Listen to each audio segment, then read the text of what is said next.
ñu ñëwal leen ci seen résolution de l'équation différentielle linéaire du second ordre. Hein? On sait que l'équation du second ordre s'écrit sur la forme AY second plus BY prime plus CY égale à 0. À chaque fois, on cherche d'abord l'équation caractéristique. D'accord. Supposons, en cherchant l'équation caractéristique, on trouve R1 qui est solution de l'équation caractéristique. Donc, F est-elle solution de l'équation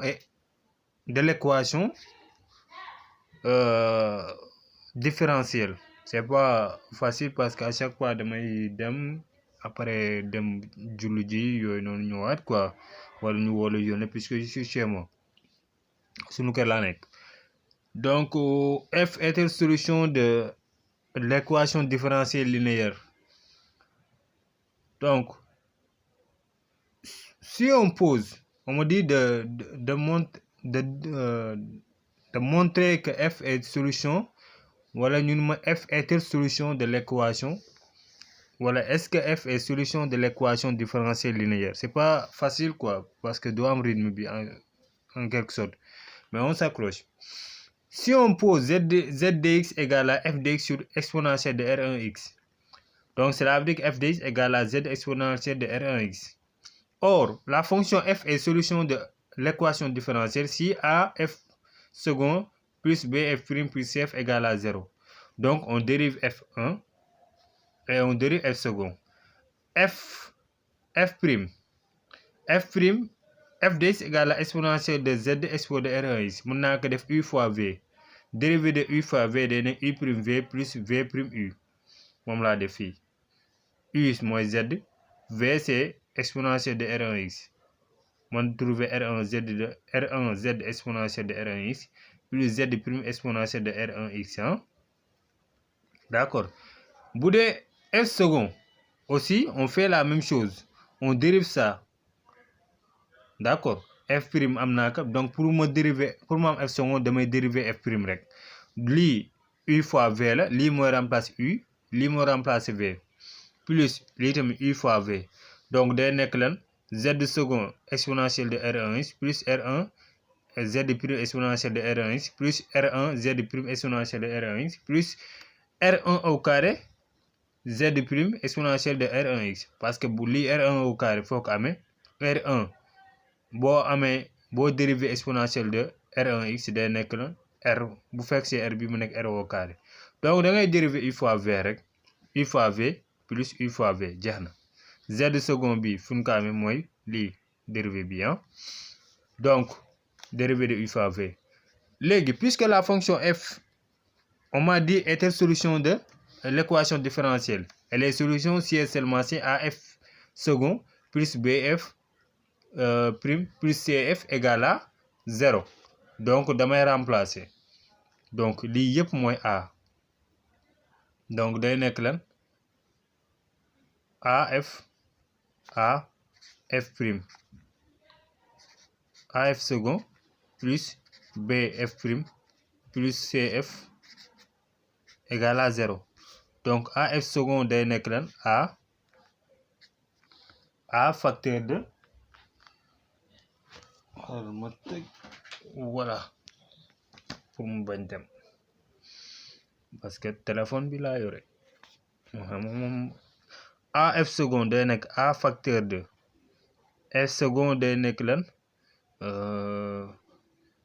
Z prime exponentielle de R1x plus R1 Z prime exponentielle de R1x plus R1 Z prime exponentielle de R1x plus R1 au carré Z exponentielle de R1x plus B facteur de F prime mu nekk R1 Z exponentielle de R1x plus Z prime exponentielle de R1x plus C fois F c'est nekk lan F c'est dafa nekkoon C fois Z exponentielle de R1x. D'accord, égal à 0. Léegi su ma amee lii égal à 0 donc lan lay def je peux factoriser par exponentielle de R1x. d'accord ma factoriser fii ma boole voilà ma boole z prime z second yi ma développé boole z second yi boole z prime yi boole z yi au lieu ñuy factoriser damay développer d'abord boole yu niroo on réduit d'accord comme nga développer réduire et ordonner là je développe d'abord ensuite j'ordonne nan lay ordonner damay puissance yu gën a mag z prime la z second ma développer a fois z second ainsi de suite pour b bi ainsi de suite c'est elle est déjà développée donc damay boole yu niroo su ma boolee yu niroo donc en quelque sorte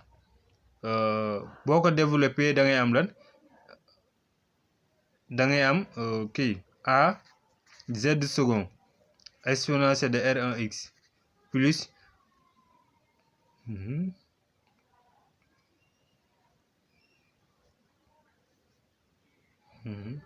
plus 2a non 2R1 a z prime exponentielle de R1x plus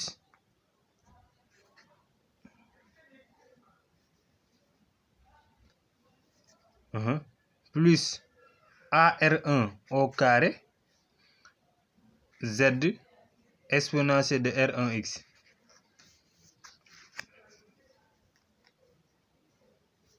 plus b z prime exponentielle de R1x plus BR1 z exponentielle de R1x plus c bi ñëwaat c z exponentielle de R1x d'accord léegi fii léegi après mun naa factoriser d'accord ma développer lii après ma factoriser par exponentielle de R1x donc lii soxlootuma ko donc mun naa jël beneen feuille voilà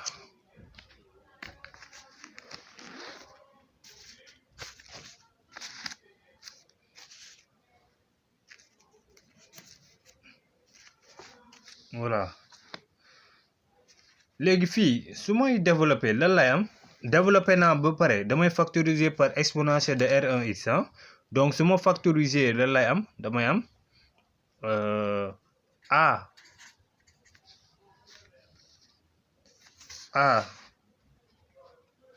z second plus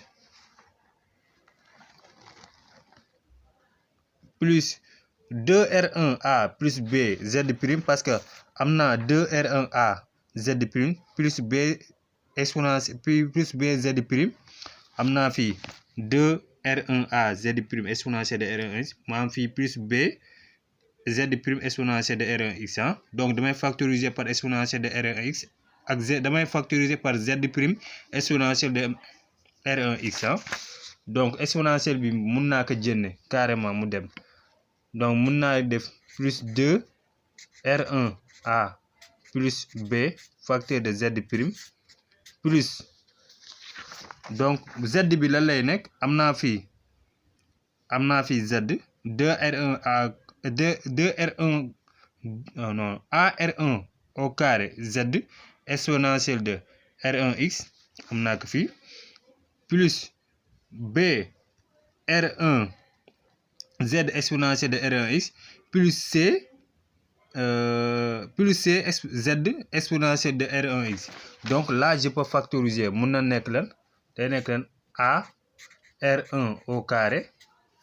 plus b R1 plus c R1 z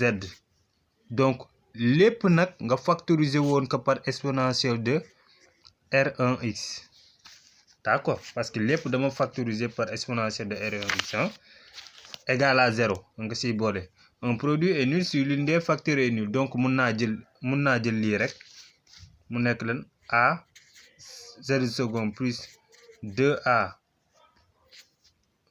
2R1 a plus b z prime plus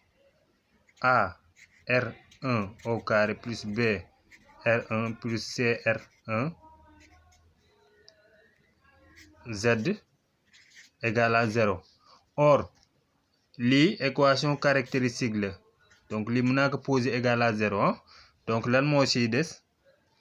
d'accord lii équation caractéristique la kon lii égal à 0 donc fi day nekk lan moo ciy des lii nul la kon donc lan moo ciy des a z second plus 2r1a plus b z second égal à 0 d'accord donc lii la am fii en quelque sorte leen la lu mun comprendre su ma calcule discriminant équation caractéristique yi soit delta day positif si delta égal à delta positif delta négatif delta égal à 0 donc si delta égal à 0 alors on a une solution double R0 égale à moins B sur 2A d'accord donc la solution double de l'équation caractéristique day nekk lan R0 égale moins B sur 2A donc cela veut dire que fii mën naa def 2A R0 égale à moins B d'accord donc fii 2A moins R0 égale à moins B donc F qui est la solution de l'équation différentielle linéaire F est solution de l'équation différentielle linéaire équivaut à dire que A Z' égale à 0 donc cela veut dire que si AZ' égale à 0 cela veut dire que AZ second égale à 0 cela veut dire que Z second égale à 0 donc dérivée de Z second égale à constante mën naa ko def par exemple un réel A d'accord donc si Z second égale à A donc cela veut dire que Z égale à A de X plus B donc quelle que soit la valeur quelle que soit la valeur de la fonction f si on a une équation différentielle linéaire et on trouve la valeur de l'équation caractéristique et que si on cherche son discriminant delta on trouve delta égale à 0 donc quel que soit alpha on a la solution générale f de x on a une solution générale f de x égale à z exponentielle de R0x avec z mi ngi nii donc solution générale bi dañ lay nekk f de x égale à a de x plus b exponentielle de R0x lii mooy solution générale avec a et b appartenant à R étoile fois R d'accord R étoile fois R d'accord qui est la solution générale quel que soit alpha soo calculer discriminant delta jàpp delta égale à 0 f de x solution générale bi dañuy lay nekk f de x égale a de x plus b expo de R0 x bu fekkee joxuñu la condition rek yamal fii